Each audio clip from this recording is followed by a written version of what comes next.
भगवत गीता यथारूप अध्याय 4 दिव्य ज्ञान श्लोका 4.8 परित्राणाय साधूनां विनाशाय च दुष्कृताम् धर्म संस्थापना अर्थाय संभवामि युगे युगे। भावार्थ: भक्तों का उद्धार करने, दुष्टों का विनाश करने तथा धर्म की फिर से स्थापना करने के लिए मैं हर युग में प्रकट होता हूँ। तात्पर्य: भगवत गीता के अनुसार साधु पवित्र पुरुष कृष्ण भावना भावित व्यक्ति है। अधार्मिक लगने वाले व्यक्ति में भी यदि पूर्ण कृष्ण चेतना हो तो उसे साधु समझना चाहिए। दुष्कृताम उन व्यक्तियों के लिए आया है जो कृष्ण भावना भावृत की परवाह नहीं करते। ऐसे दुष्कृताम या उपद्रवी मूर्ख तथा अधम व्यक्ति कहलाते हैं। भले ही वे सांसारिक शिक्षा में से विभूषित क्यों न हों। इसके विपरीत यदि कोई 100% कृष्ण भावना अमृत में लगा रहता है तो वह विद्वान या सुसंस्कृत न भी हो फिर भी वह साधु माना जाता है। जहाँ तक अनीश्वरवादियों का प्रश्न है, भगवान के लिए आवश्यक नहीं कि वे इनके निवास के लिए उस रूप में अवतरित हों जिस रूप में वे रावण तथा कंस का वध करने के लिए हुए थे। भगवान के ऐसे अनेक अनुचर हैं जो असुरों का संहार करने में सक्षम हैं, किंतु भगवान तो अपने उन निष्काम भक्तों को तुष्ट करने के लिए विशेष रूप से अवतार लेते हैं जो असुरों द्वारा निरंतर तंग किए जाते हैं। असुर भक्त को तंग करता है, भले ही वह उसका सगा संबंधी क्यों ना हो। यद्यपि प्रहलाद महाराज हिरण्यकश्यप के पुत्र थे, किंतु तो भी वे अपने पिता द्वारा उत्पीड़ित थे।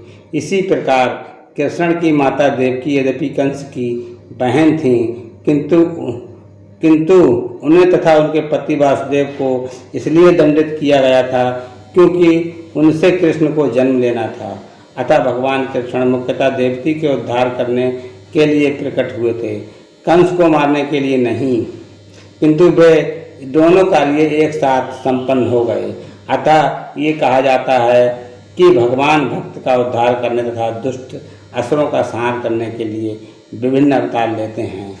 कृष्णदास कविराज चैतन्य चरितामृत के निम्नलिखित श्लोकों मध्य 20.263-264 से अवतार के सिद्धांतों का सारांश प्रकट होता है।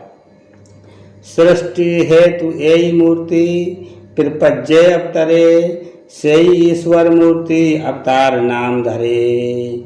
मायातीत पर व्योम में सवार अब स्थान विश्व अवतरी धरे अवतार नाम। अवतार अथवा ईश्वर का अवतार भगवत धाम से भौतिक प्राकट्य हेतु होता है। ईश्वर का ये विशिष्ट रूप जो इस प्रकार अवतरित होता है अवतार कहलाता है। ऐसे अवतार भगवत धाम में स्थित रहते हैं। जब वे भौतिक सृष्टि में उतरते हैं तो उन्हें अवतार कहा जाता है। अवतार कई तरह के होते हैं तथा पुरुष अवतार, गुणावतार, लीला अवतार, सत्य वेश अवतार, मनंतर अवतार तथा युगावतार, इन सब का इस ब्रह्मांड में अवतारों के उद्गम हैं। भगवान श्री कृष्ण शुद्ध भक्तों की चिंताओं को दूर करने के लिए विशिष्ट प्रयोजन से अवतार लेते हैं जो उन्हें उनकी मूल वृंदावन लीलाओं के रूप में देखने के उत्सुक रहते हैं। अतः कृष्ण अवतार का मूल उद्देश्य अपने निष्काम भक्तों को प्रसन्न करना है। भगवान का वचन है कि वे प्रत्येक युग में अवतरित होते रहते हैं। इससे सूचित होता है कि वे कलयुग में भी अवतार लेते हैं, जैसा कि श्रीमद् भागवत में कहा गया है कि कलयुग के अवतार भगवान चैतन्य महाप्रभु हैं। उन्होंने संकीर्तन आंदोलन के द्वारा कृष्ण पूजा का प्रसार किया और पूरे भारत में कृष्ण भावना अमृत का विस्तार किया। उन्होंने ये भविष्यवाणी की कि संस्कृति सारे विश्व के नगर नगर तथा ग्राम ग्राम में फैलेगी।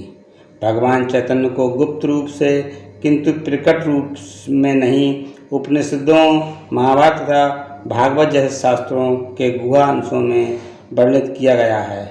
भगवान कृष्ण के भक्तगण भगवान चैतन्य के संकीर्तन आंदोलन द्वारा अत्यधिक आकर्षित रहते हैं। भगवान का ये अवतार दुष्टों का विनाश नहीं करता, अपितु अपनी अहेतुकी कृपा से उनका उद्धार करता है। हरे कृष्णा।